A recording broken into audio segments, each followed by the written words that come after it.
They laughed while calling me a name I didn't understand. They toasted with a drink they thought was luxury. And they had no idea that every single sip was proof they weren't special at all. By the end of that night, the silence was louder than their insults, and my marriage was already dead. If you've ever been looked down on for where you came from, if someone ever smiled to your face while secretly mocking you behind your back, you're going to feel this one deep. Hit like, subscribe, and settle in, because this revenge wasn't loud. It was surgical. I didn't grow up with options. I grew up with survival. When people ask what my childhood was like, I usually keep it short. Because the truth makes others uncomfortable. We were poor, real poor. Not no vacations this year, poor. I'm talking eviction notices taped to doors, parents whispering late at night about bills, and learning very early that if you wanted something, you either worked for it or went without. There was no safety net, no inheritance, no fallback plan. Just grit. By the time I was a teenager, I understood something that would shape my entire life. Nobody was coming to save me. If I wanted stability, dignity, or respect, I had to earn it myself. So I worked.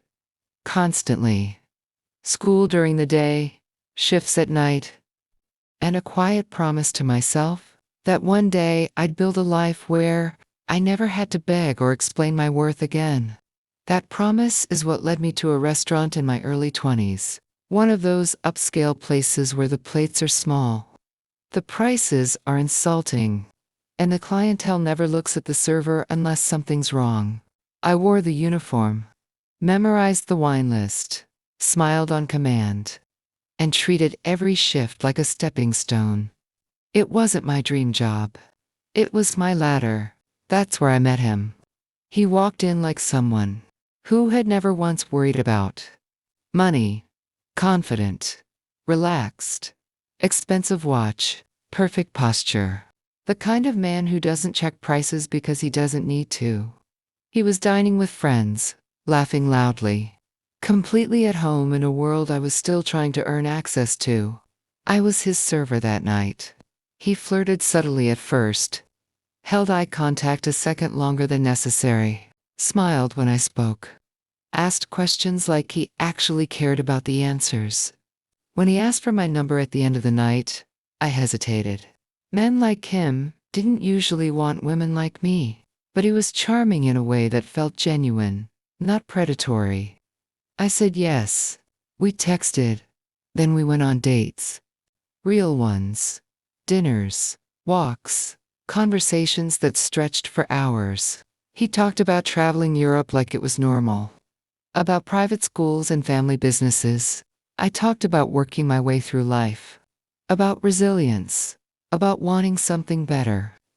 He listened, or at least, I thought he did. When he proposed, everyone told me how lucky I was.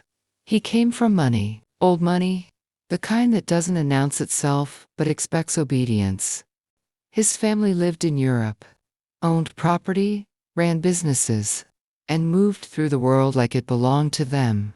I was the outsider, the girl who didn't belong in the photographs, the one who learned quickly when to stay quiet. We got married in 2018, and that's when the mask came off. The man I married wasn't just arrogant, he was clinically narcissistic. Diagnosed, actually. Everything revolved around him. His needs, his comfort, his image. My background, my struggles, my accomplishments, they became interesting stories he told others. Never something he respected. Slowly, subtly, I went from partner to accessory.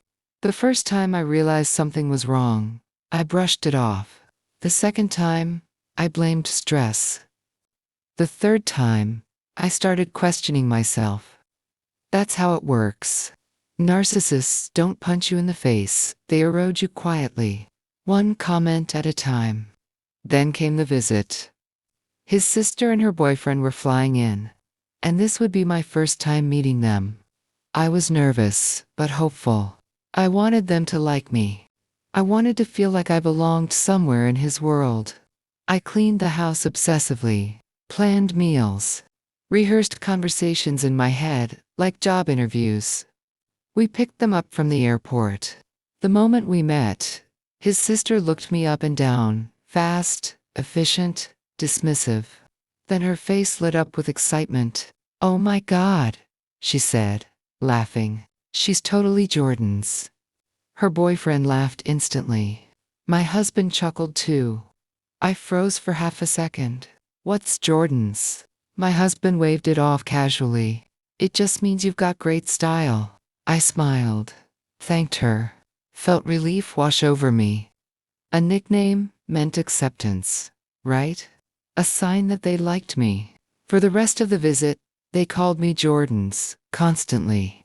Jordans would know. Ask Jordans. Classic Jordans. I laughed along, trying to fit into their rhythm.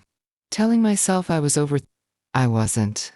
They drank our wine like critics. Sniffed it. Commented on it. Made faces. "This is interesting," his sister said one night, smirking. "Yeah," her boyfriend added. "You can really taste how cheap it is." My cheeks burned. I laughed it off. They suggested drinking games. Truth or dare. The wine kept flowing, and they kept getting louder, meaner, careless. Then his sister dared my husband. "Tell her what Jordan's really means." They were drunk, sloppy, laughing before he even spoke. He looked at me, grinning like this was all harmless fun. "Jordan's is what we call homeless people who have swag." The room exploded with laughter. I didn't laugh. I felt something crack inside my chest quietly, cleanly, like glass under pressure. My ears rang. My hands went cold. Every moment of the visit replayed in my head, with new clarity. The looks, the comments, the nickname. I wasn't their joke. I was their punchline. I sat there, staring at my glass, fighting the urge to cry in front of people who didn't deserve my tears. I wasn't drunk enough to numb it. I was sober enough to feel every ounce of humiliation. And the worst part, my husband didn't defend me. He didn't apologize. He laughed with them. The next morning, I woke up with a dull ache behind my eyes and a heavier pressure in my chest. The house smelled like stale wine and fake laughter. His sister and her boyfriend were still asleep, sprawled out like guests who felt entirely too comfortable. I sat at the kitchen table staring at nothing, replaying the night over and over again. Every laugh felt louder in my memory. Every word felt sharper. I kept telling myself that maybe I was overreacting. Maybe alcohol had twisted things. Maybe I misunderstood. But deep down, I knew exactly what had happened. I hadn't misunderstood anything. I had finally understood everything. When my husband finally woke up, I asked him calmly, almost clinically, "What was that last night?" He blinked at me like I was speaking another language. "What do you mean?" he said, rubbing his eyes. I pushed again, slower this time. "The Jordans thing. What was their problem?" He frowned, genuinely confused, and said, "I don't know what you're talking about." That's when my stomach dropped. Not because he denied it, but because he genuinely didn't remember humiliating me. To him, it was so insignificant, it hadn't even registered as something worth recalling. I explained it to him. Every word. The laughter. The meaning. The way I sat there trying not to cry, while everyone else found it hilarious. He sighed like I'd just complained about a minor inconvenience. "It was just a joke," he said. "Don't take it so seriously." That sentence did more damage than the insult itself. Because jokes aren't jokes when only one person is laughing. And humiliation isn't harmless when it cuts straight into your identity. I told him that. He rolled his eyes. I pressed harder. I asked why they thought it was okay. I asked why he laughed. I asked why they even knew enough about my past to make a joke like that. That's when he finally slipped. His voice changed, casual and detached. Like he was explaining something obvious to a child. "I might have told them about your upbringing," he said. "You know, so they'd be prepared. I remember the word hitting me like a slap. Prepared. As if I were some foreign concept. As if my existence required a warning label. I stared at him, waiting for him to realize how cruel that sounded. He didn't. He shrugged and added, "You're not like us. I just didn't want things to be awkward." In that moment, I saw my marriage clearly for the first time. I wasn't his partner. I was a project. A curiosity. A charity case he married and then explained away to his family so they wouldn't be uncomfortable. Every story he had ever told about my childhood wasn't admiration. It was entertainment. I felt exposed. Like he had stripped me down in front of them and let them decide what I was worth.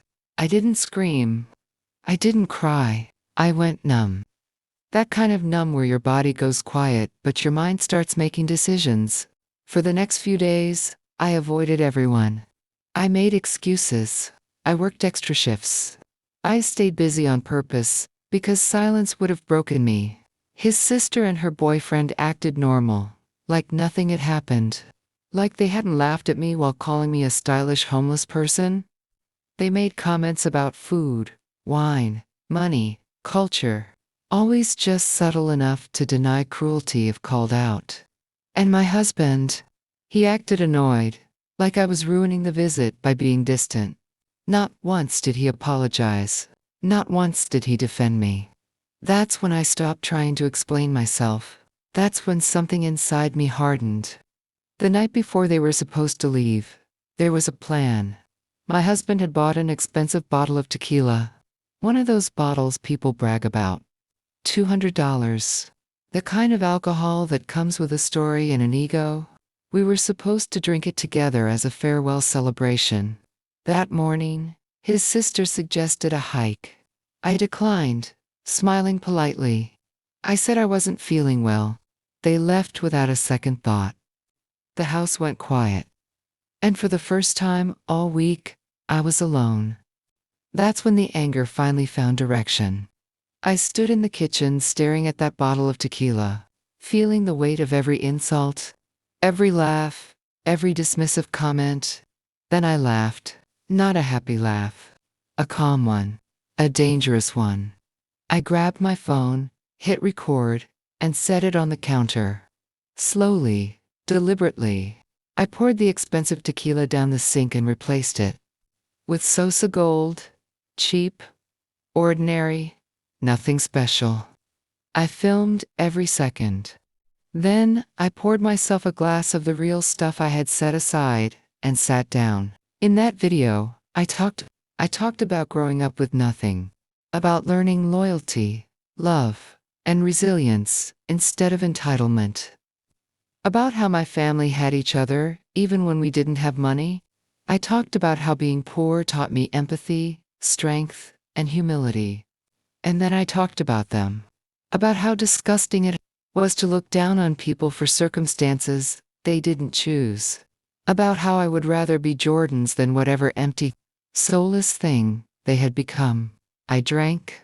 I cried. I laughed. I told the truth without fear because for the first time, I didn't care what any of them thought. By the time they came back from their hike, I was already in bed. They never saw me drink. They never suspected a thing. That night, I watched them sip that tequila like it was fine art. They swirled it.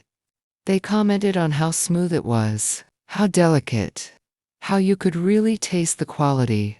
I smiled quietly, listening to every word, letting it sink in. They had no idea what was coming. I sat there listening to them talk about that tequila like they were some. His sister held the glass up to the light, tilting it slightly, nodding as if she'd discovered something profound. Her boyfriend swirled his drink slowly and said, "You could really taste the craftsmanship." They spoke about depth and notes and finish, using words they'd heard other rich people use, words meant to separate them from everyone else. My husband leaned back, smug, watching them perform wealth like it was a talent. I nodded along, quiet, polite, invisible. Inside, my heart was beating so steadily, it felt unreal. Not fast, not nervous, certain. Every sip they took felt like balance being restored. I watched the liquid move, watched their expressions soften with satisfaction, and I felt a strange calm settle over me. This wasn't rage anymore. This was control. They weren't drinking luxury. They were drinking proof. Proof that their superiority was theater. Proof that taste, class, and refinement were just costumes anyone could wear if they believed hard enough. And they believed. God, they believed. His sister leaned toward me and smiled.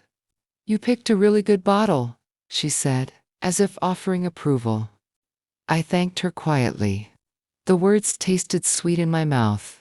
Her boyfriend added that you could always tell quality tequila by how smooth it was. My husband agreed, nodding like a proud curator. I thought about the video sitting on my phone.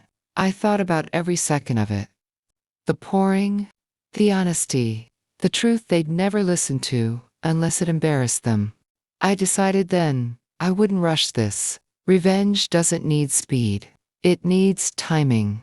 When the glasses were nearly empty, I stood up.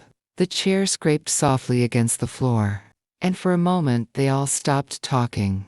I smiled, warm and controlled. "I actually made something for you guys," I said. "Just a little thank you for visiting." His sister looked pleasantly surprised. My husband looked curious. No one looked worried. That was the best part. I picked up my phone and connected it to the TV. My hands didn't shake. The screen went black, then lit up with my own face. Sitting in the kitchen hours earlier, the room went quiet.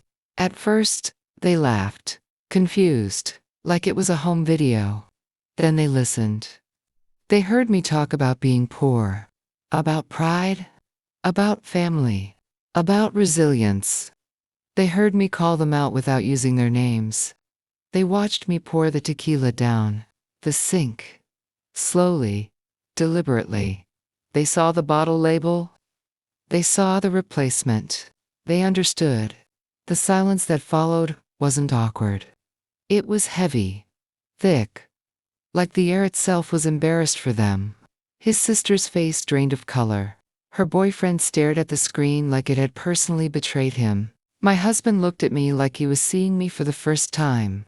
And for once, he had nothing to say. No defense. No joke. No gaslight. Just shock. I didn't wait for a reaction. I didn't need one. I walked around the table calmly, collecting the shot glasses one by one. The clink of glass against glass echoed louder than any insult they'd thrown at me. I felt light. Free. Like I'd finally stepped out of a role I never auditioned for. When I finished, I wished them good night and went to bed.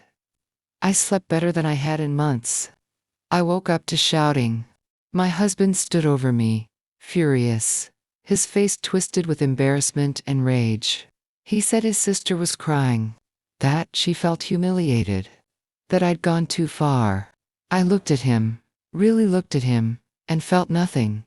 No fear, no guilt, just clarity. I smiled slightly and said, "Yeah, sucks, doesn't it?" He had no response. He never did when the power wasn't his. They left the next morning without saying goodbye. No hugs, no laughter, no fake politeness. Just bags, silence, and wounded pride. They never spoke to me again. Not once. Even years later, when we visited their parents in Europe, his sister refused to come see us. She couldn't look at me. And I was fine with that.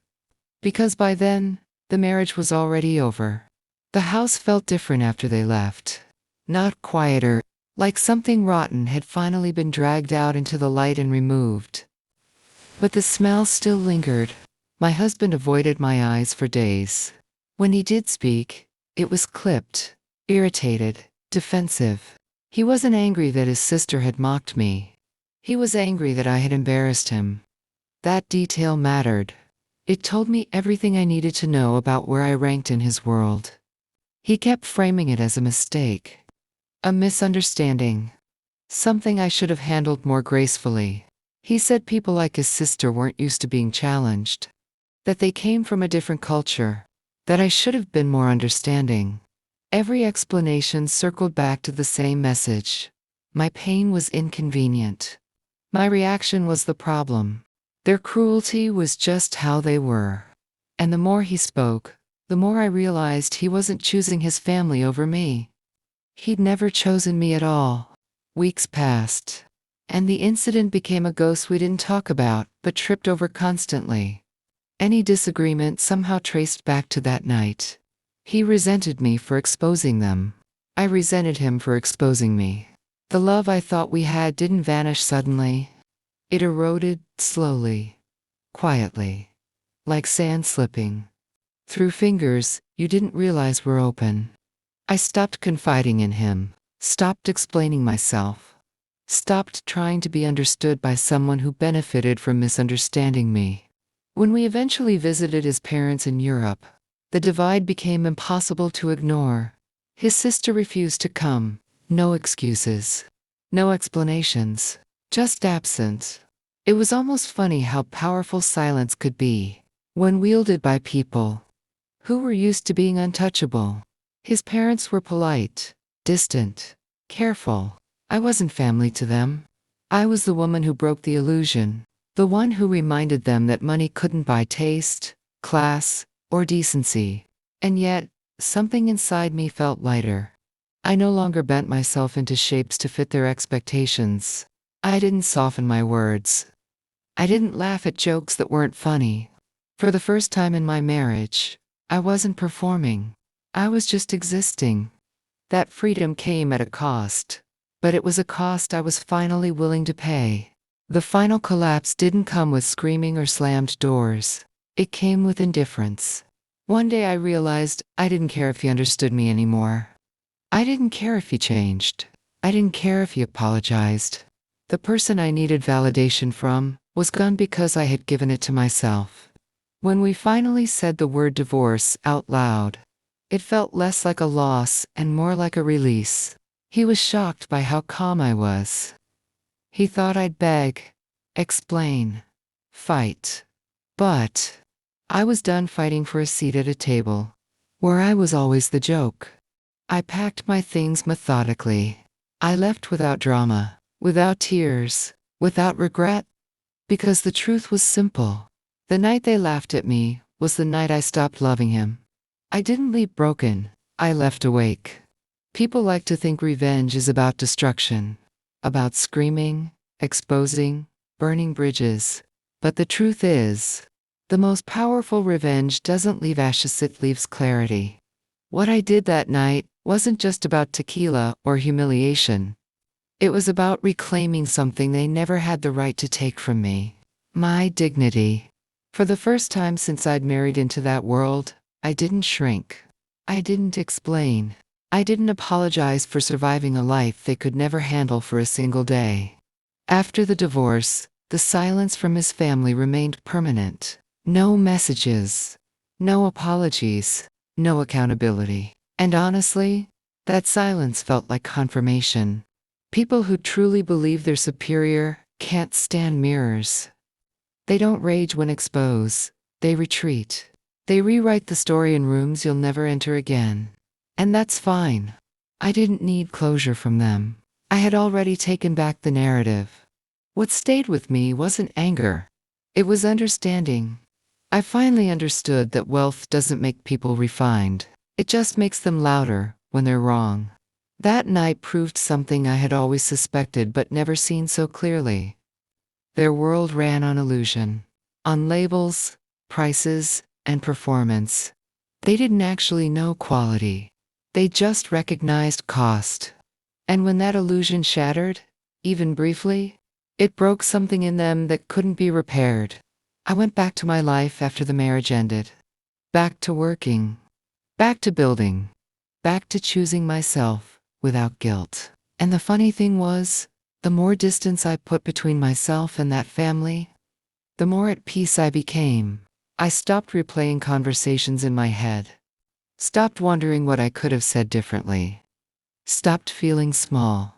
That version of Mitha one who tried desperately to be accepted.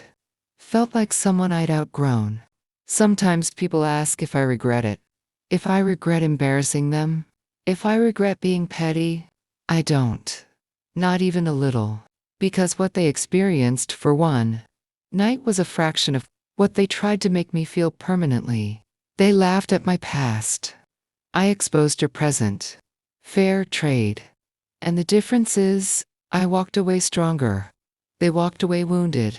The truth is, I didn't win because they were humiliated. I won because I no longer needed their approval.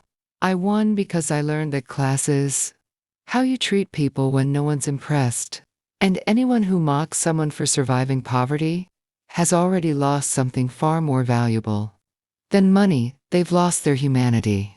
Today, my life is quieter, healthier, honest. I surround myself with people who don't need to prepare others for my existence. People who listen when I speak.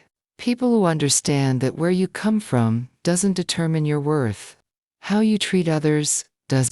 And every now and then, when I think back to that night, I don't feel rage. I smile.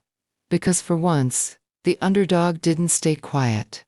She chose precision over noise, truth over comfort, and herself over approval. So yes, I'm divorced, and I've never been happier. If this story made you feel seen, if you've ever been underestimated, mocked, or quietly disrespected, hit that like button. Share your thoughts in the comments.